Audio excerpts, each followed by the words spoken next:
法治故事耐人寻味，不容错过。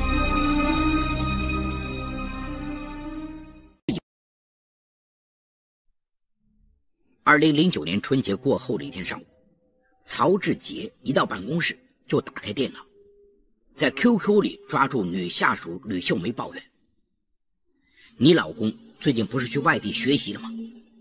昨晚你怎么不接我电话？我把宾馆的房间开好了，白等你一晚。”吕秀梅只是道歉：“曹主任，对不起，我已经跟你说过多次了，我们都是有家庭的人，继续这种不光彩的关系对谁都不好。以前我错了，我也希望你以后尊重我。”可是曹志杰却暴跳如雷：“你什么意思？这不是欺骗我的感情吗？”曹志杰36岁，大学毕业，山东省滕州一公司办公室主任，妻子是一家超市的会计，温柔贤惠，勤俭善良。儿子已经上了小学，聪明帅气，活泼可爱。2006年秋，曹志杰被提拔为办公室主任后，眼睛盯上了年轻的女下属吕秀梅。为了赢得吕秀梅的好感，他经常为吕秀梅偷偷带点早餐，多统计一些工作量，照顾个先进名额，从不放过任何一次献殷勤的机会。吕秀梅31岁，该公司化验员。2003年结婚，相貌靓丽，性格直爽。丈夫杜云鹏是一名中学教师，待人真诚，心地善良。小夫妻的生活虽平淡也安宁。2008年暑假前，丈夫没有接受吕秀梅意见，去疏通一下上级关系，结果职称晋级连年失败。为此，吕秀梅认定丈夫是个窝囊废，整天憋屈着一肚子火。2008年8月初的一天晚上，吕秀梅跟丈夫吵了一架。第二天一早，她红肿的双眼来到办公室，刚一打开电脑，曹志杰的温暖就通过 QQ 传递了过来：“还没吃饭吧？我给你带来早点，方便的时候上来享用。”那一刻，吕秀梅的脸色一下子由阴转晴，肚子也马上咕咕直叫。不大一会儿，她就夹着几页资料，迷惑同事的目光，从2楼自己的办公室溜达到了5楼曹志杰的办公室。见了面，吕秀梅又情不自禁向曹志杰控诉起丈夫的种种罪过。曹志杰知道机会成熟，趁机靠近吕秀梅，麻痹地说：“婚姻啊，都是有副作用的，你何必那么较真？我对你还有一片真心呢。”说着将吕秀梅揽进了怀里。吕秀梅没有拒绝，就这样，两人暗中确立了情人关系。在以后的半年多时间里，曹志杰曾多次带着吕秀梅去宾馆开房间，有时候深夜的办公室也成了他们偷情的场所。直到2009年春节期间，吕秀梅才意识到自己的糊涂和不道德。那天深夜，滕州市寒风呼啸，冰天雪地，吕秀梅以单位加班为由，撇下丈夫关了手机，跟曹志杰幽会去了。这时她的父亲突发青光眼，剧痛难忍，情况危急。父母只有吕秀梅这一个女儿，母亲联系不上女儿，就拨打女婿杜云鹏的电话。杜云鹏闻讯起床，一路狂奔到了岳母家。说来也倒霉啊，当他背着岳父牵着岳母狂奔在大街上时，硬是不见一辆出租车。最终杜云鹏踏着冰雪，冒着严寒，硬是将岳父背到了6公里外的滕州市人民医院。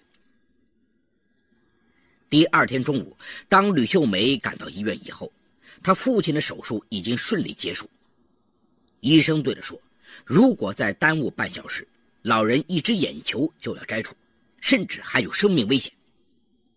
而此时杜云鹏的皮鞋早已被血水浸透，由于太匆忙，他连袜子也没顾上穿。1周后，父亲出院，杜云鹏又支付了6000多元医疗费。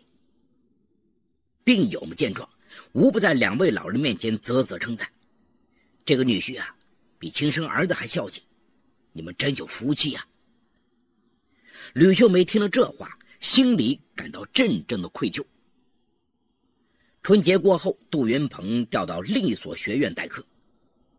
那天晚上，班级里30多名学生带着鲜花或纪念品赶到他们家，含泪为了送别，场面感人至深。一旁吕秀梅低下了头，那一刻她明白了，丈夫虽然晋升职称不顺，不为领导赏识，但是她却凭借自己的真情和汗水，赢得了学生的尊重和爱戴，赢得了自己充实的人生和幸福的生活。那年3月初，办公室新调来一名年轻貌美、名校毕业的女青年。吕秀梅蓦然发现，曹志杰又利用自己的职务之便，对这名女青年百般讨好，动手动脚。吕秀梅幡然醒悟，朴实厚道、有情有义的丈夫才是她终生依靠的伴侣。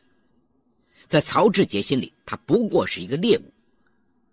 吕秀梅暗暗下定决心，结束跟曹志杰的关系。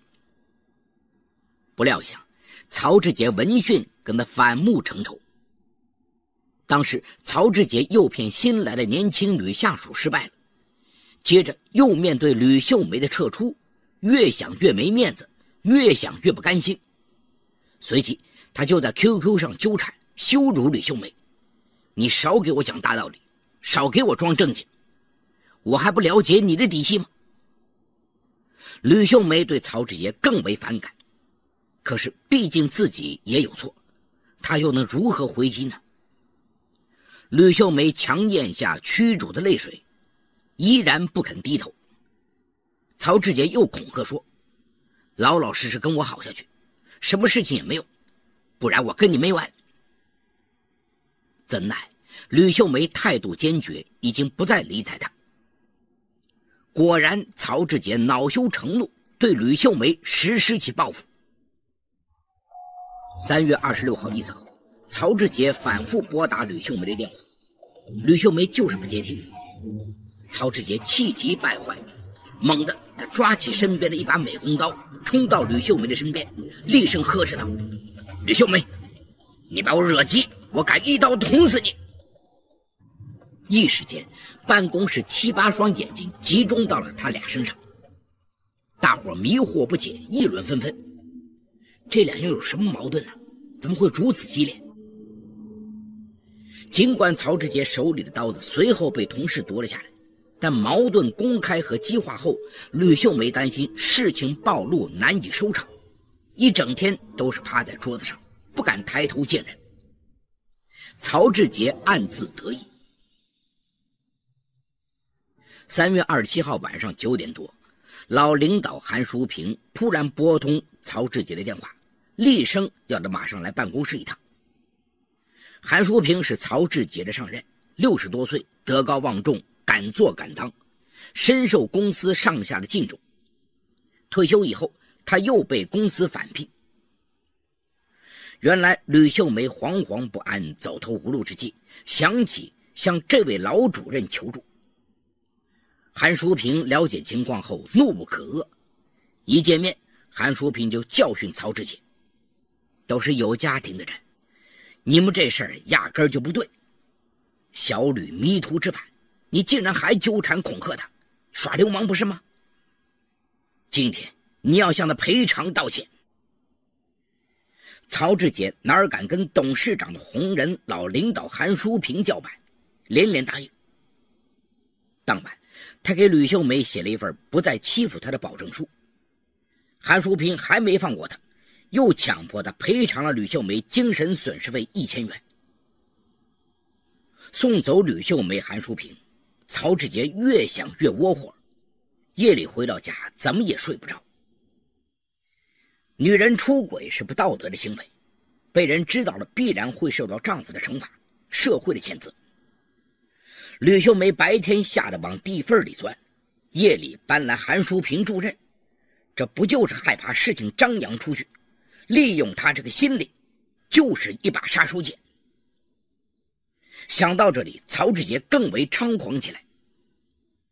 3月28号是周末，上午8点，曹志杰去单位加班，路过2楼，他偶然发现吕秀梅也在单位，而且空荡荡的办公室就他一个人。突然，一个邪恶的念头跳进曹志杰脑海，他气势汹汹地走过去，继续侮辱吕秀梅。其实你是个多么放荡的女人啊！现在又假装成良家妇女了。吕秀梅苦苦哀求说，感情应该是两厢情愿的，你为什么非把我逼上绝路呢？曹志杰不听这些，一把揪住吕秀梅的衣领子，将她拽到了5楼的一间空闲仓库里。随后，曹志杰指着吕秀梅的鼻子轻蔑地说，今天我还要占有你，有胆量你喊呢，让全公司的人都来瞧瞧咱俩是什么关系，咱俩在干什么丑事。你饶了我吧！吕秀梅吓得全身战栗，直往角落里藏。饶了你，没那么容易。曹志杰伸手摘下她的眼镜，狠狠地摔在了水泥地上。吕秀梅的眼镜立即被摔得粉碎。见吕秀梅仍不屈服，曹志杰从她口袋里掏出了她的手机，继续恐吓，不敢喊同事们来看热闹，你就拨打110吧，有困难找警察吗？可是吕秀梅只是抱着脑袋蹲在墙角里哭泣祈求。曹志杰又把他的手机丢在地上，啪啪啪几脚踩得稀巴烂。就这样，曹志杰因为杀手锏在手，无论多么无耻下流猖狂霸道，吕秀梅都是忍气吞声，不敢有丝毫的反抗。曹志杰将吕秀梅整整拘禁殴打了2-3个小时，还不解恨，于是又撕下她衣服，强行将她奸污。第二天一早，曹志杰还不忘在 QQ 上开导吕秀梅一番，知道了吧，想甩我，没你的好果子吃。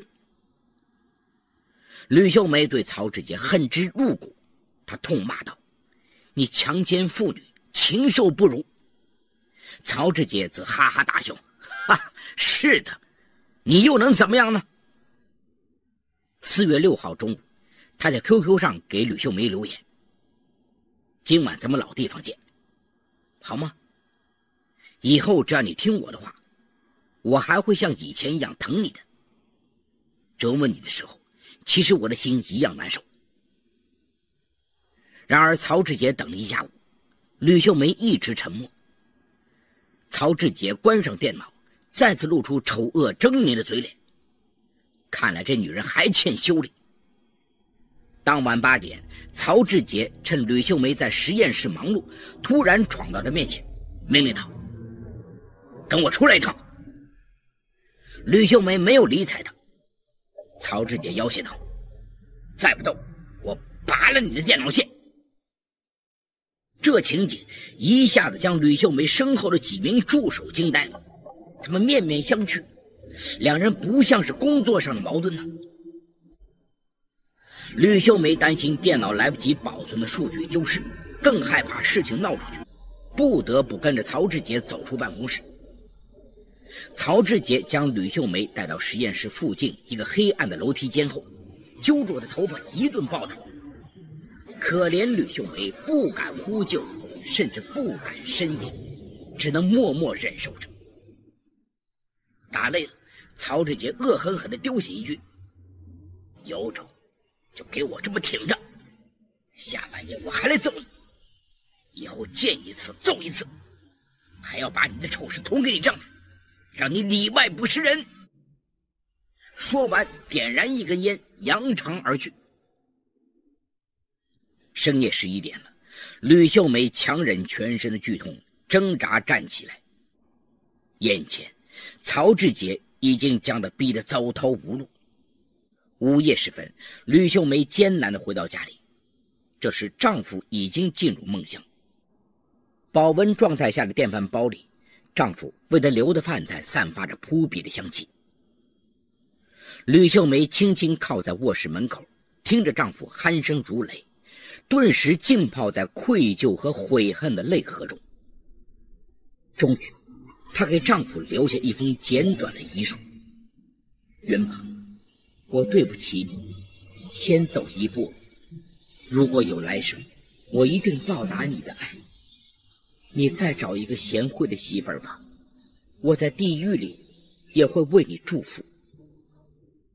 而后吕秀梅悄悄找到阳台上一根给花草灭蚜虫的农药，一饮而尽，昏死在了客厅里。等吕秀梅再睁开眼睛的时候，已经是2天后的上午了。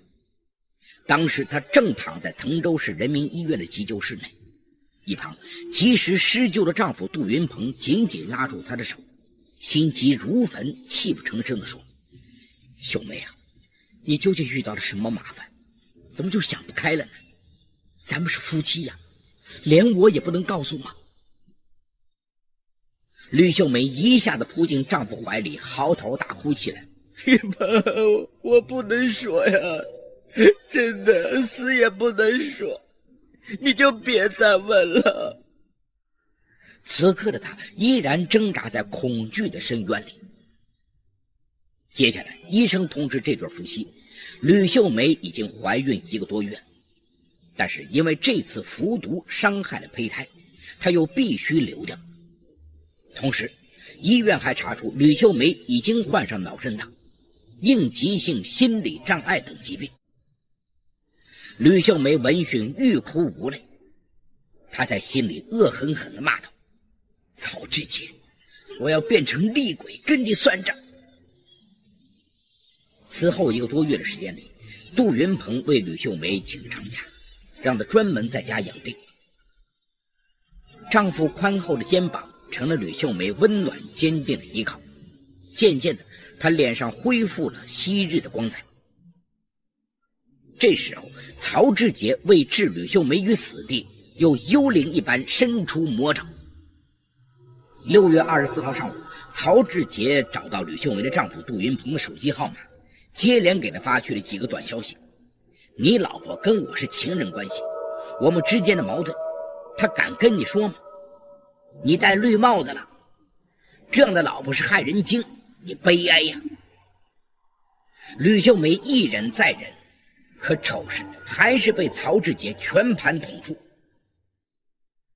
曹志杰就要看他导演的一幕好戏了。可是1周过后，吕秀梅夫妻间平平静静；1个月过后，吕秀梅夫妻间还是恩恩爱爱。曹志杰看到杜云鹏对妻子的背叛视若无睹，毫不在意，他自然也有黔驴技穷了。5个月后，曹志杰彻底放弃对吕秀梅的报复。这时他自以为自己所有的罪恶也会因此翻了过去。不料想11月30号，滕州市公安局民警突然赶到公司办公室将他控制。12月15号，曹志杰因涉嫌强奸罪、非法拘禁罪被滕州市人民检察院批准逮捕。原来刚获得妻子背叛的信息时，杜云鹏的内心也是狂风暴雨。这时的吕秀梅知道自己再也无法隐瞒下去，不得不将自己和曹志杰之间的所有事情竹筒倒豆一般全都交代出来。说完了，她有一种如释重负的感觉。获悉妻子迷途知返后，为摆脱曹志杰的魔爪淫威，默默地承受着那么多的屈辱和痛苦，进行了那么坚强的抗争。杜云鹏的心又被深深感动了。的确，人谁能不犯错误呢？妻子忍受一切付出的血泪，不正是她爱丈夫、爱这个家最有力的证明吗？如果因此仇恨报复妻子，岂不是纵容了邪恶，被坏人曹志杰利用吗？最终，杜云怀敞开胸怀拥住妻子，坚定地说：放心吧，咱们永远在一起。曹志杰的行为是强奸，咱们告发他。吕秀梅心里一亮，滚烫的泪水也在那一瞬间夺眶而出，第二天，吕秀梅在丈夫的陪护下到滕州市公安局报了案。由于时过境迁，现场破坏，取证困难，滕州市公安局在办理这起特别的强奸案件时也是慎之又慎。这时吕秀梅向警方提供了她跟曹志杰从发展婚外情到最后你死我活斗争的全部 QQ 聊天记录。警方又秘密整理出韩淑萍等10几人证言。有了这些重要线索，曹志杰的罪行昭然若揭，随即他被绳之以法。2010年6月10号，滕州市人民检察院指控曹志杰涉嫌强奸罪，向法院提起公诉，等待他的将是法律的严惩。曾经曹志杰自以为杀手锏在手，为所欲为，肆无忌惮，而今他不仅锒铛入狱，还被世人唾骂。正义的坚持总会有援兵。日前，吕秀梅已经走出心灵的创伤，她跟丈夫杜云鹏的恩爱经历了如此风雨，今后还惧怕什么考验呢？好，故事说到这儿就结束了。